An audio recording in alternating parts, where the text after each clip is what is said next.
Hi, welcome to the lower slopes of Mount Lemmon outside of Tucson, Arizona.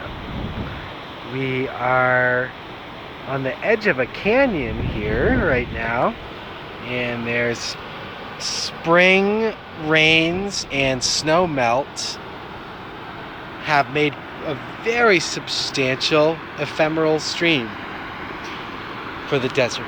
Let's see if I can zoom in here. And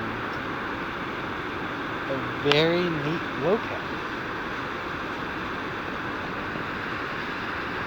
This is also a transition zone between the Sonoran Desert and this is a grassland above it.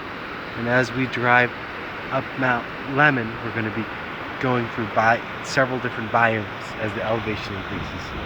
So what are some of the plants that we see here? Those are called ocotillos. I believe this is the prickly pear cactus here. Maybe this is the shin-dagger agave.